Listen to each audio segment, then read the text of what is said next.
So I even turned on the red light in the office because it's so cold in here. But it's really quite cold. Red light, so I don't have to wear a winter jacket. And you look at me like, what the heck? So, Jax, tell us, you are extremely qualified, a huge amount of bunch of fun, so passionate, amazing practitioner, do all sorts of amazing things.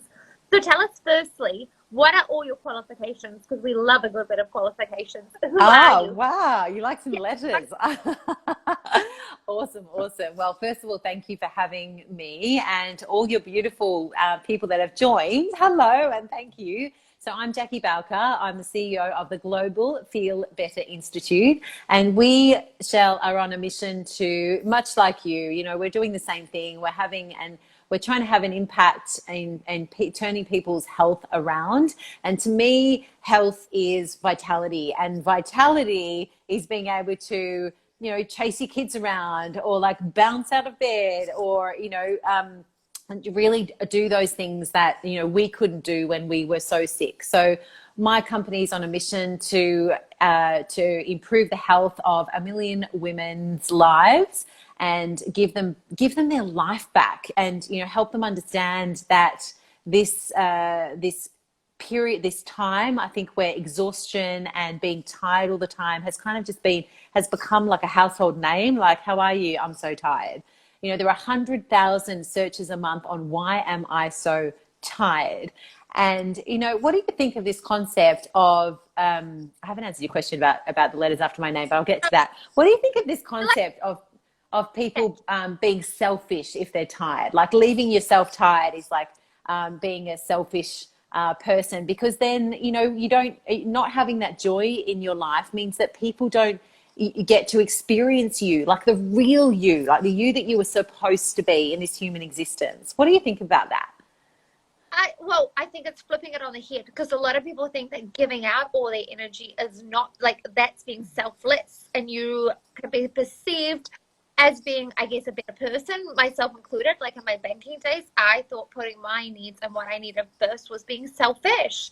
But I totally agree with you, Jax, where as a practitioner, especially during these times, there's a lot of us in terms of people want a lot of us. There's a lot of need. There's a lot of people that want to help, which is all fantastic, and we want to help people. But I had to flip it on the head and go, actually, if I help that one extra person, I'm being selfish, because if my health collapses, then I can't help all these hundreds of people that I'm called to help, that I want to help, get the message out there and the impact out there. So I had to rethink what being selfish meant in terms of taking care of myself and why I was doing it and why it was important. I love that so much. Yeah, I think if we can help people understand that, you know, getting your energy back and your vitality and working on yourself in whatever way that is, you know, if that's your gut health, if that's your hormones, you know, if that's your brain and all that inflammation, it's all connected. But if we can move that forward so we don't have those imbalances in the body, we are really able to live, you know, really have a fulfilling life. Because who wants to operate from a place of like just being so tired all the time? Like, that sucked when I was in bed for a couple of years. That was crap. And the other thing, you'll see this with all the women you work with, it becomes a norm. Like, people just talk about being tired, and so then we reiterate that, and that becomes the norm, because it's kind of like, oh yeah, I'm tired too. Like, that's just like, why would we aim for something better? We don't know any different.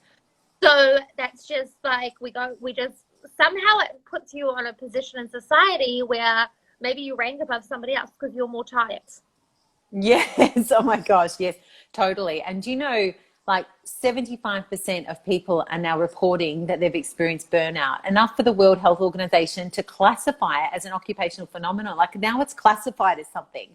Like, that's just not okay with me. It's not okay that people are walking around like that. And so I think for me, it's about helping people understand, like, who are your people that can really support you and be passionate about getting you results and to move you along your health journey. But that starts with you taking control of your health. What are your thoughts on that? I 100% agree, right? Like, there is no magic pill. If there was, we wouldn't look down. There would be no symptoms anymore. Like, that would be our ultimate. As a practitioner, we want to give them extra pill, Ajax. Like, we don't want people to have to do this. We don't want to have to teach it. We actually want to make it. So if there was a magic pill, we'd be giving it out. And it's just so funny because I see that Kayla's joined this, and I don't normally shout people out, but she was just in my office, and now she's in the detox center next door. Literally. Hello. Through this, and we were just talking about that. Like, yes, she's seen all these health benefits, and every stage she learns something new about her body and learns. And so it's empowering, but frustrating as well at times, trying to get to the root causes, which is what you're all about, Jax, right? Absolutely. And I always say, you know, Hippocrates said however many thousands of years ago, all disease begins in the gut. And then, you know, there was a recent paper by Alessa Fasano who changed it to all disease begins and in parentheses, in a leaky gut. So for me, it's about, he's amazing, isn't he? And I think for me, it's about, you know, if there's a quick win, you know, anywhere, it's like get in there and heal and seal let's just make an assumption that your gut is leaky, because, like, let's face it, with all the stressors, whether it's, you know, chemicals in the air, chemicals on your food, you know, the stress from work, you know, not enough sleep, not enough hydration, eating processed foods, that's inflammation, that's perforation of the gut lining, so intestinal permeability, you know, that's the holes in your gut lining. As you know, as you teach your clients, that's the holes becoming bigger. So much like the coffee filter is supposed to have the tiny, tiny holes for nutrients to pass through. Now we've got a coffee filter that's got holes big enough for the broccoli to pass through and the eye fillet to pass through. So, you know, that's not supposed to be in our bloodstream. So the body is like, oh my goodness, like I feel it. Like, what are you doing in there? All of a sudden I'm sensitive to beef. And so, you know, it's helping people understand, like, get in there. And, you know, I always tell people, like, if you haven't worked on your gut, just assume it's leaky. 99% of people are walking around with a leaky gut. So, you know, do that, heal and seal, and look, you know, be proud of your insides. You know, get in there and do the work to preserve the integrity of your gut lining. And just doing that alone is going to help you, you know, so much. Absolutely. And Jax, what do you kind of look for or look at nutrient-wise, food-wise, diet-wise, supplement-wise to help heal and seal your client, the women that you work with, their guts? Oh gosh, such a great question. Oops, sorry, kicked the phone. And thank you for all the hearts too. It's so nice to see, like, Michelle and I are chatting, but it's really nice to know that, like, there are other people out there. I feel like we're a great combo. Like, so we actually get to see each other, because Jax and I audio message voice messages, but we never actually look at each other or have a dialogue. We just like to talk at each other and give each other the highlights and talk about our amazing wins for the day or whatever else it is. So to actually, like, you know, Jax, we can't normally book this in we had to book in an interview to actually have a chat together. I know, that is just ridiculous, isn't it? But getting back to your question, so I mean, I suppose the first thing I would do to heal and seal, like, so supplements aside, we'll get to that, is what is on the end of your fork, right? So is that, and that is... my fork, I've only got a pen. Oh, yeah. I don't have a fork next to me either. But what is on the end of your fork? And that is a conscious decision that you are in control of, that you can make. So is hey Maddie, oh, such a long time. I love your content, Maddie, by the way. I feel so much better overall after switching to a plant. That's interesting. Yeah, cool. We'll talk about plants. I love that comment. Thank you, Liz. So what's on the end of your fork? And that is a decision, like, is this an anti-inflammatory food? Like, is this a food that's going to reduce disease, nourish my body, feed my cells? Or is this an inflammatory food? So, you know, the top 5 are easy. Like, you've got your wheats, your barleys, your rye. So the foods that people are very sensitive, because we can't digest that protein. The human body doesn't know what to do with that. We've got your soys, like unfermented soy, I suppose I would say. And then, you know, other inflammatory foods like some dairies.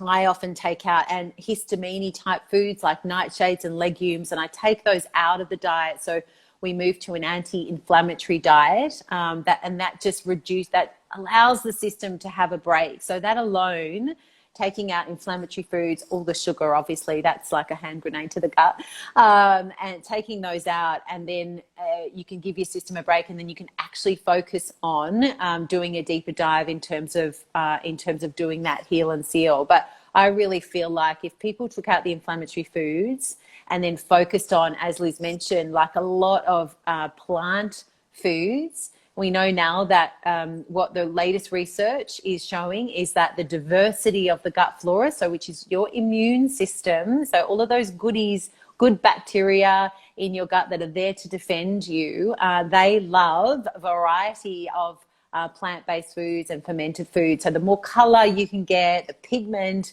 in the fruits and veggies, coupled with the other real foods that you're eating, the more that biome is going to really flourish. But diversity being the key. And we're humans, right? So we're often, we love doing the same thing all the time, don't we?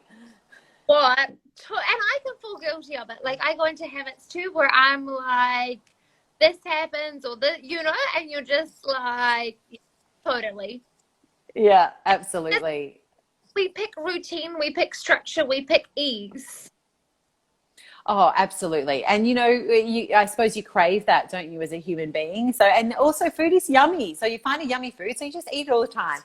One of my tricks is, or tips, strategies with food like that is, feel free to eat it often, but not eating it too often is the trick. So if you eat a food, say 4 days out of the week instead of every day, you're going to really greatly reduce the likelihood of becoming sensitive to that food. So just don't eat the same food every day, like 7 days of the week. But 4 days, you'll get away with that. And that's a nice way to make sure that there's diversity in your diet instead of eating the same thing all the time.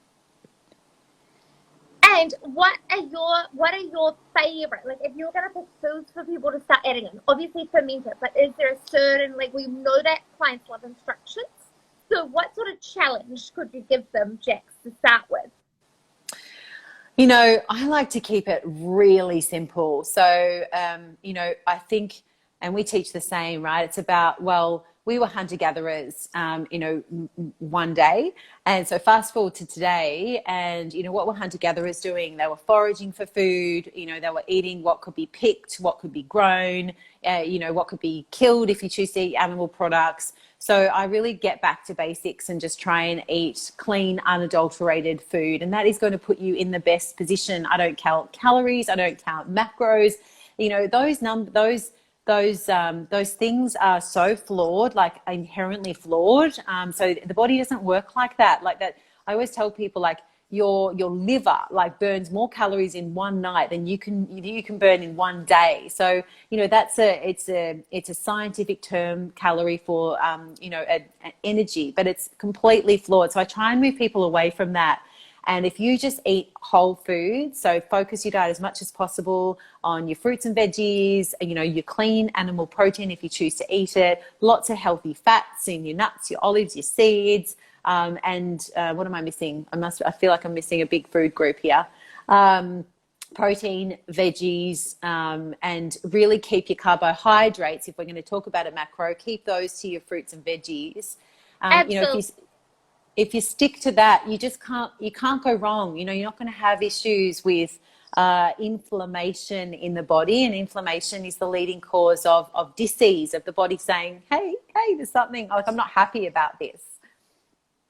And Jax, in your experience, clinical experience, when people have got leaky gut, and the reality is, we know this as practitioners, like, I'm down in the CBD of downtown, and I say to clients, like, most people, as I look out my window here, right outside, I'm like, most people walking down the street have leaky gut in today's world because of stress. And a lot of people get confused thinking stress means work stress, it means deadlines, and that is a component of stress, but there's emotional stress, there's trapped emotions, and like, give us some of and chemicals and toxins and pollution, and the list can go on and on and on, and it can feel quite overwhelming. So we know that there's a lot of stress in society today. What are some of the symptoms? Like, what is the flow-on impact when we've got leaky gut? What's called leaky gut? What sort of symptoms can we be expecting to see in our bodies? Like, how would this show up in our daily lives? Oh, such a great question. So I think, you made a really good point where you talked about stress and the link between stress and leaky gut. And I think we should pause on that for a moment, because, you know, everyone watching, like Shelley just dropped like the biggest aha moment, you know, stress, gut dysfunction, stress, gut dysfunction. And then the second point she made was that stress comes from, you know, all these other things that we may not necessarily think of, you know, so whether it's the stress from eating a food that that's not, I suppose that's it got chemicals on it, so that's not you know, spray free or organic, or a processed food that's got like lots of rancid vegetable oils in it, like the canola oils and the vegetable oils, or stress from sitting in a traffic jam, like getting really frustrated, or stress from being in a toxic relationship or not sleeping, you know, a proper restorative sleep every night, a stress from being chronically dehydrated, you know, stress from the stories that might be going on in your head about how, I don't know, how fat you are, how crap you are, like how much you don't like yourself. Like, these are all stresses that the body doesn't know the difference between that and, going back to hunter-gatherer days, running away from a tiger. So, you know, there's stress from over-exercising, there's stress from under-exercising. So the body, I think what's really important to know is that the body doesn't know the difference between all those different forms of stress. We know it consciously. We're like, oh, I'm sitting in a traffic jam, but the body doesn't know it. And so we're still all the time pumping out cortisol, our stress hormone. And what does cortisol do? It impacts the gut lining. And for me, what's important is it impacts your immune system. So you've got your good critters and your bad critters in the gut. And what it does is it depresses the good critters. So it shoves them down and makes them weaker. I'm just laughing so hard. When we studied together, did we get taught it as critters? Because that's how we all explain it to clients. And I've never heard another practitioner say critters. And I'm like, this is like, my clients just laugh at me because they're like, what are these critters? When I get on critters and the bad critters, and they just laugh at me, and forevermore we talk about it. But I've never actually heard another. And so I keep going. I just had to interrupt you because I thought that it was so funny that you also. Yes, that we talk the same. We're so in sync, aren't we? We're all just energy, electricity, and connected. But yeah, the good army and the bad army. So I think it's important to understand that your immune system, the majority of the immune system sits in the gut. And so in the gut, you've got your good guys and your bad guys, and you're always going to have that. So we all are riddled with protozoa, fungi,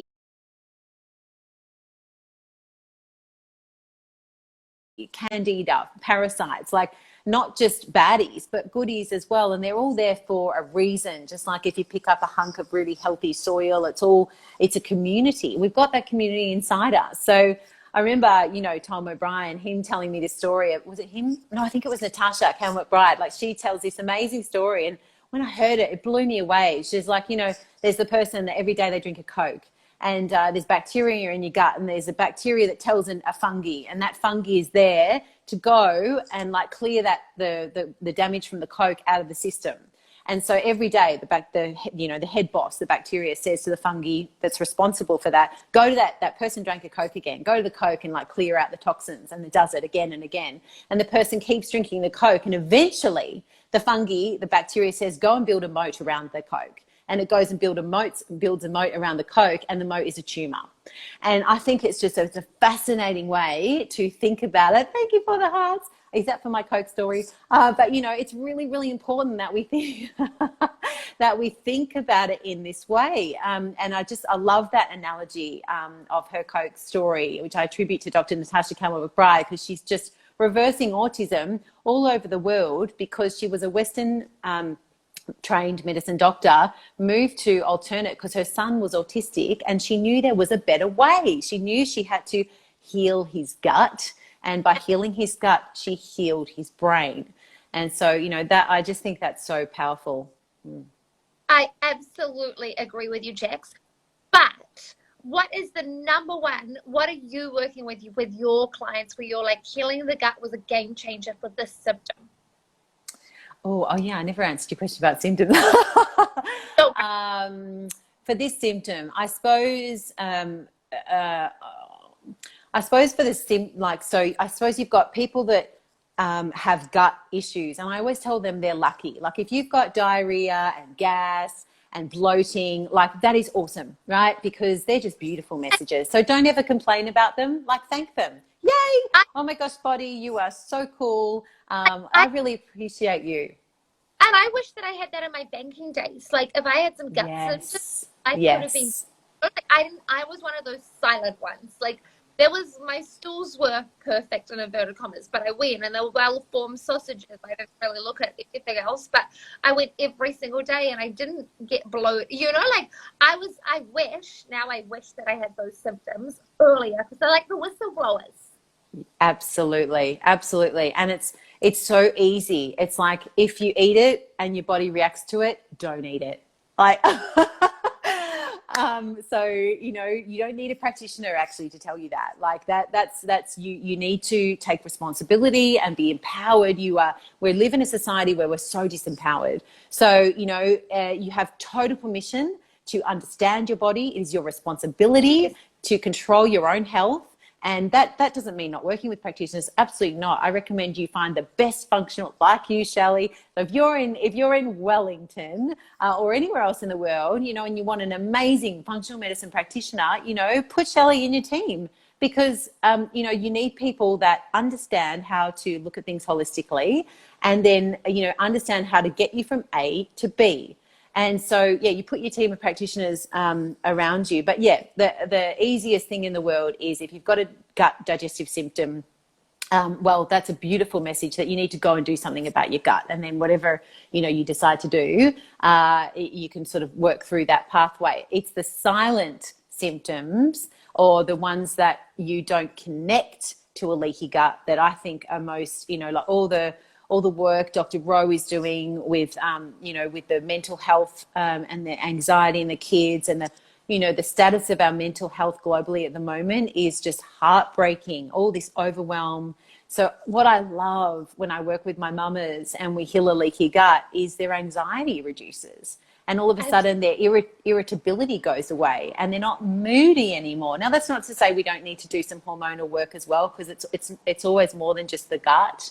And the gut and the hormones are completely connected, so we always put together a protocol that makes sense, but I love it when people's joints stop aching, and there's just no way they connected that.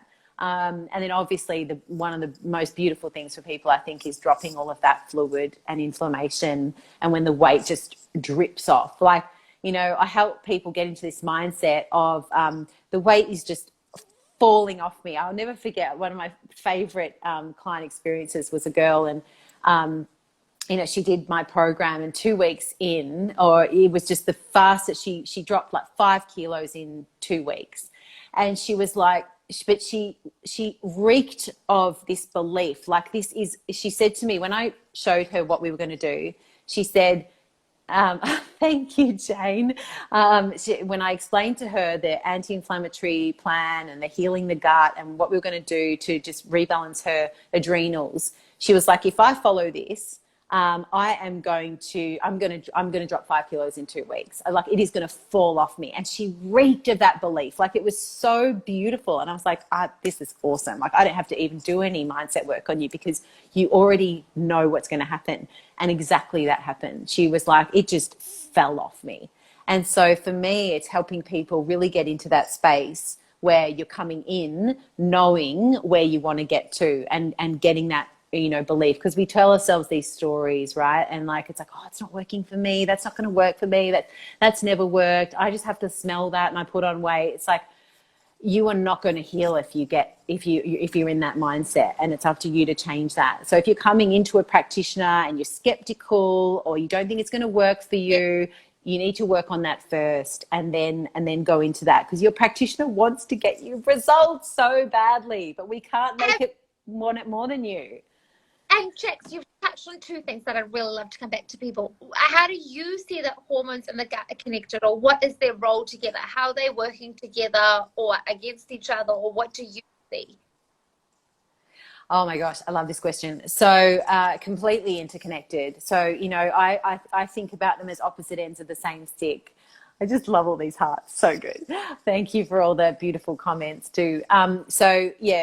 With hormones, the first thing I like to help people understand is you've got your stress hormones, so your adrenals. Then you've got your thyroid hormones, and then you've got your sex hormones. So, and they're fed in that order. So, you know, you're not going to have libido until you heal your gut and until you nourish your stress hormones. It's just not zippo disappeared, right? It's probably like what's the percentage of people that come to you with like no libido? Totally. So it's about Like, understanding it's also, more than just sex hormones. Sorry? like most of my clients come Yeah. with no when they first come. 100% of people. I don't think I see people with libido when they first start this journey, and because we haven't nourished the stress hormones first, and so I don't even work on sex hormones. I work on stress hormones, and then by nature of them being fed, then the pecking there's a pecking order. Then the thyroid and then the sex hormones get fed, and then so to answer your question, so that's what I call hormones. I mean, there's obviously hundreds and hundreds in the body, but they're the big ones to focus on with the gut. And then, you know, if you're totally stressed out, you can impact your gut. And if your gut is stressed out, it will impact your stress hormones. So you have to look at whether the gut is affecting the hormones are affecting the gut, or both. So which direction is it in, or is it bi-directional? Most people, it's both. So it's true prong. On to weight around your gut area, does that also impact hormones? Like, what is going on with hormones in that area? Did you ask me about lower belly fat? Yeah.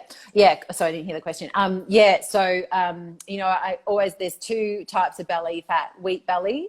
So if you're eating wheat, barley, rye, so we talked about the human body not being able to tolerate the protein in wheat, barley, and rye. So what does it do? It just sticks it in a fat cell, and it does that to keep you safe. It's there. Your body's there to protect you. And then there's cortisol belly. So what is cortisol? It's a stress hormone. So the more you're pumping out that cortisol, honestly, the bigger your belly's going to get. And so you can always tell the difference between when you're really nourishing your hormones, because your lower belly will decrease in size. So it's really, really important. It's like it's got a name, cortisol belly. So you just have to make a plan with your practitioner about, what is your body saying to you? Where are your imbalances? Because yours are going to be different to mine. You know, we're different humans and we've got different stresses, but data. So what do you think the issue is? If I listen to people, they will tell me what the problem is and how to solve it, if you listen to them long enough. So what does the client think the issue is? And they'll tell you, won't they? Like, they'll be like, oh, they literally give you the answer. Absolutely. Is that I always tease clients because I'm like, I asked you enough questions. And actually my staff tease me because as soon as they know that the client has told me enough answers to the questions of what's going on in their body, I'm like, okay, you can get up on the bed now, let's start testing you. And then the information, now we're good. Basically, it's just drawing the information out of clients because they tell us exactly what's happening in their bodies. So, which is empowering. Initially, they just sometimes don't know how to help themselves. And then they get there in the end, which is awesome. And so, Jax, the other thing that you just touched on that I thought was really important was mindset. And I know that in your institute, that's how you work with your clients. And it's a big, big part of your practice and what you're doing with people. Absolutely, Shell. So we've got, I keep hitting the phone. We focus on the functional. So we absolutely have to know the data and what's going on. Like, we have to do that deep dive into understanding what's going on at a cellular level and organ level, and then the body as a system. So that's a given. Like, you just got to take care of that stuff, right? So know what's going on in your own body and make a plan around it. And then there's the mindset. I call it belief system, or what. Do you have anything holding you back? And that could be in weight. So a lot of people are like looking at the cells and all they see is flaws. All they see is the things that they do not like about themselves. So we have to transform those unhealthy beliefs and the stories. We have to focus on, what we actually want instead. So that, the belief in yourself and the love in yourself is really important, because until you love yourself and believe in yourself and just tell yourself every day, like what a rock star you are, how awesome you are, how much you love and appreciate your body and everything it does for you. Like, if you do that, you'll get that back in so many more ways than you ever expected. So we have to really shift your mindset. And then the third space that we work with, and that's our unique method, is coaching. So this is about how do you get sustainable change. This is not about getting results and then like regressing and getting results and regressing. And sometimes that's what happens if you, I don't know, you might see like you're zinc deficient. So you take some zinc and like, that's not solving the problem, is it? Like, so how do we get real sustainable behavioral change? And so we need to make a plan around those three things: the functional, the spiritual, and the coaching. And that's coaching yourself. And, that's working with a coach, with a functional practitioner that has those coaching skills, because otherwise you will not get sustainable change. So, yeah, I love people thinking about those three aspects. What do you think? I totally agree with you. You're 100%.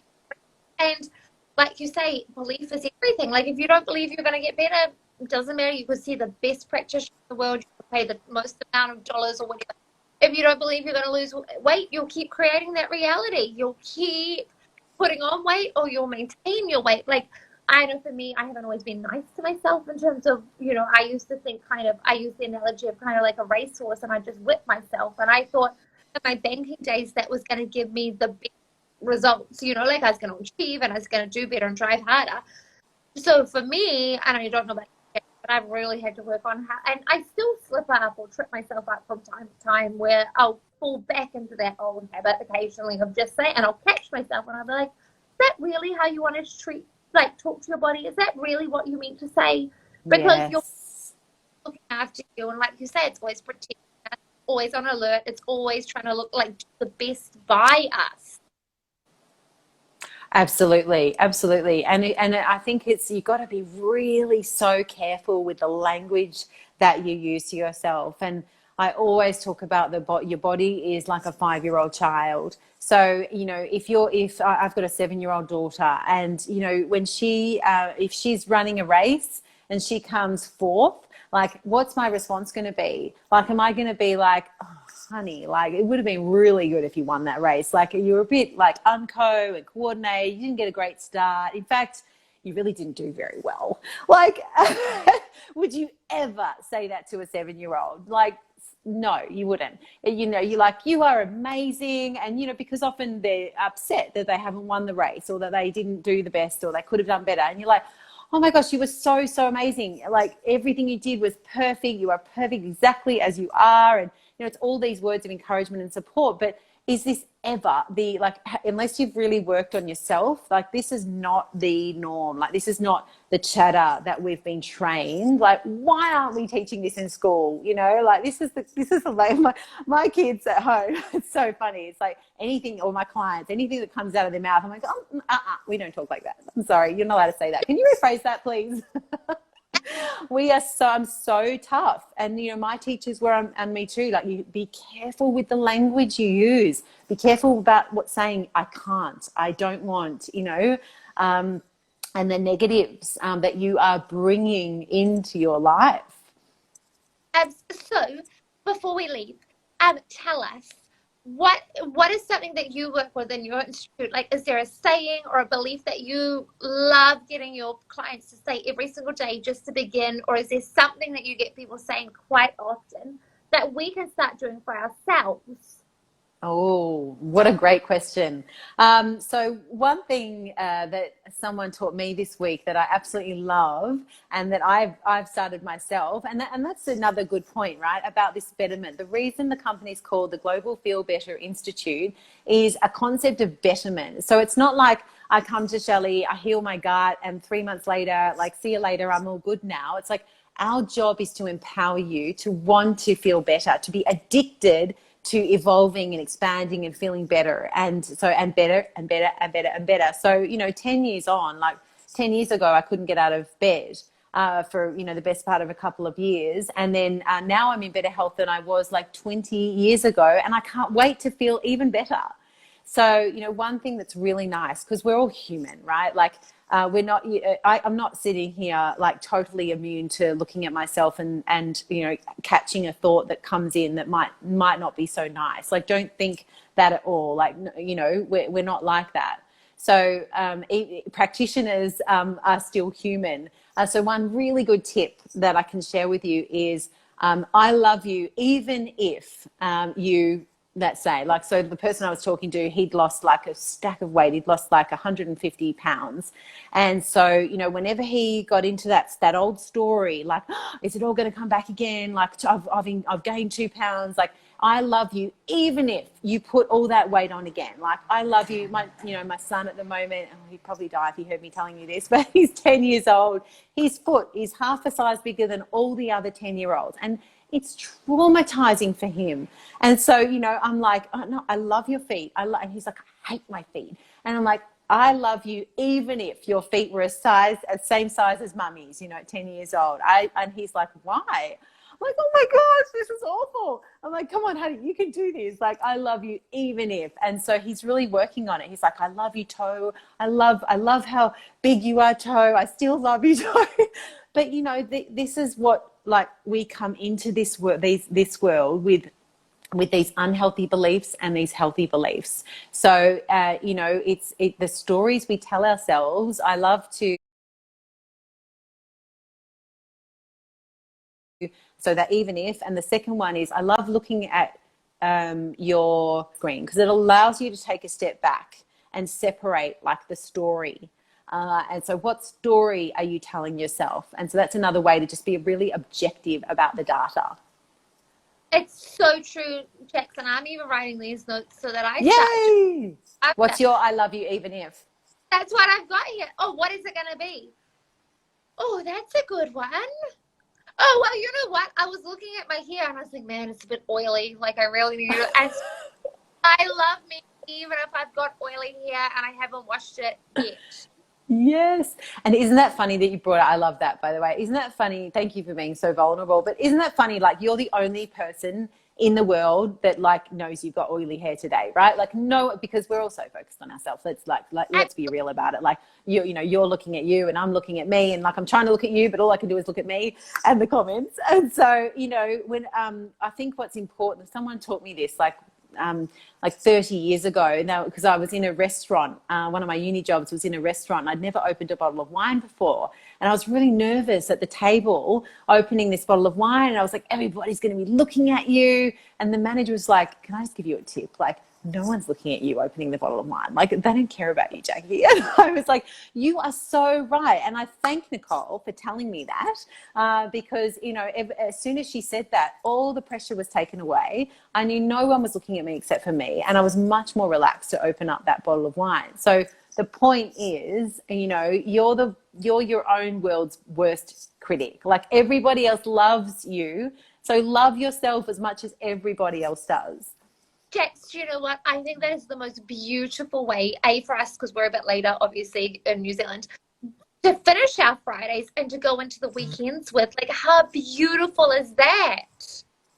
Oh, thank you. It's so self-love is like, it's been bandied around so much, isn't it? But it's just so important. You are so worthy. You are so loved. But if you don't tell yourself that every morning when you wake up and look yourself in the mirror, and as naked as you can be, do it when you're naked. I do this with my kids, especially my little girl, you know, and she really embraces it. But if it might be the only time all day your body hears that you're loved.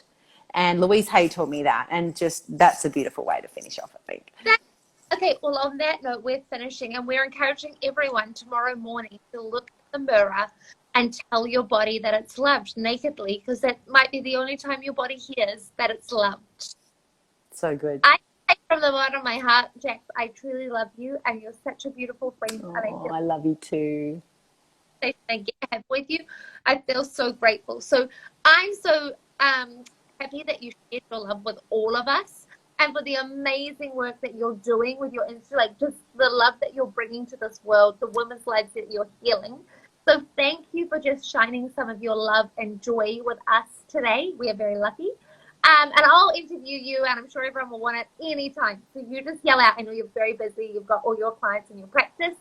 So thank you so much, Jax, for all your love and sharing it with us. Oh, amazing. Thank you so much for having you. Can I just say one more thing because I haven't announced this to anyone, any other group, but I know there's some practitioners that have joined, because I've seen some beautiful people that I've mentored and saw in the past in my clinic. But I am launching for the first time a practitioner training, because what I realized when I brought practitioners into my clinic to train them was my method, functional, spiritual, and coaching, doesn't exist as a training program in how to build, you know, really skilled practitioners that get really good results. And my passion, if I can get 1,000 practitioners through my training program and they see 1,000 clients, that's 1,000,000 humans that are here that are healthier than they were, and with more vibrant, more energy, transformed. So if anyone on this live is interested, I'm taking an intimate group of 20 people, very, very small, through my first practitioner training in 3 weeks' time. And I'd love you to get in touch, because I know that there are some wonderful practitioners out there that would benefit from building their business using using this method. And Jax, how do they get in touch? Oh, they can just DM me. That's fine. Yeah. So Jackie Bowker is my Insta. So yeah, just send me a DM or contact me on my website. Email me, Jackie at Feel Better Institute. Whatever suits. Yeah, I would love to talk to you about it. I'm so passionate about this practitioner training. Thank you so much, Jax, and thank you for telling us. First of all, that's very exciting. Oh, look at all the hearts. You guys are so beautiful. What a beautiful audience you have, Shelley. Like, you are so special. Apparently Friday afternoons are a key time for this. Just saying. Like, I didn't know everyone would be outside, like, you know, maybe having a cheeky glass of wine as they finish the working week. But they've all joined us to love themselves more. Like, winning, we love you, hearts right back. Absolutely. It's an absolute honor and a privilege to spend a short minute with you, Shelley. Thank you so much for inviting me to talk to your very special community. You're amazing. Thank you, Jax. See ya. Bye. Bye, everybody. See, listen to how Jax is bye. It's so cute. Oh, yeah. Like, bye. Bye-bye. You're